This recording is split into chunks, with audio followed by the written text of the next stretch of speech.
Let's get to Democracy 2020, where top Democrats square off again tonight in South Carolina. 7 candidates sharing the debate stage ahead of the state's primary Saturday and Super Tuesday coming up next week. Polls show former Vice President Joe Biden with a narrow lead over frontrunner Senator Bernie Sanders.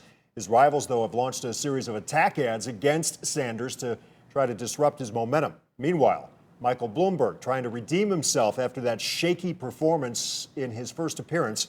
And billionaire Tom Steyer, he'll be back on stage tonight as well. He's currently third in the South Carolina polls.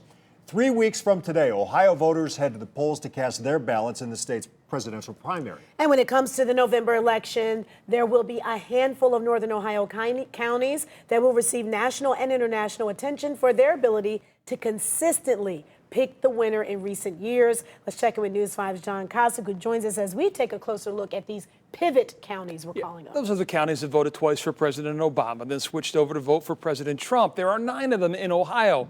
Predicting 3 elections in a row is nothing, though, for one county that is riding a streak more than 4 times that. Off the shores of Lake Erie, just east of Toledo, sits Ottawa County. Geographically, it is the state's 3rd smallest county in land area, but politically, few loom larger. Not for the roughly 21,000 votes that will come out of here this November, but because the voters behind them since 1964 have correctly voted for the winner in every presidential election, something no other county in this bellwether state can claim. In the winter, things are quiet in this county, driven by nearly $2 billion annually pumped in by visitors to the lake. I think the biggest thing we have, though, around here is our tourism. A topic of conversation at the Port Clinton VFW this day. Keeping the lake clean, keeping people coming up going. here.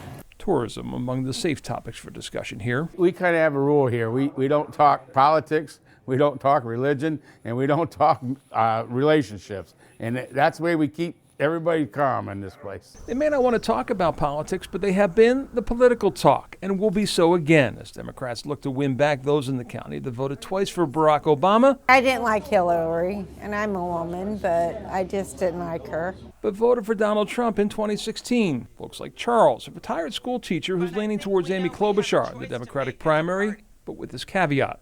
Although I'm a hardcore Democrat, I'm telling you what, I kind of like what Trump's doing. Primarily in this community where there are many retirees when they look at their 401ks. Most important thing is keeping the stock market up for us retired people, keeping Social Security for us retired people, and keeping the economy going. Something that can be impacted between now and November, especially seeing how volatile the markets have been this week around the impact of the coronavirus. If it keeps the course that it's been on for the last several years, though, I might be a Republican this year, but I won't say for sure. No politics, religion, or relationships. It's very smart thinking there. So what can we take out of what happened in 2018? In keeping with their bellwether status, they were just that, a bellwether. They split for the Democrats and the Republicans, going for both Governor Mike DeWine and Senator Sherrod Brown. But with the Republicans in those races, Mike DeWine and Jim Renacci outperforming their statewide averages in that particular county. Wow. All right. Stay tuned. That's all we can say.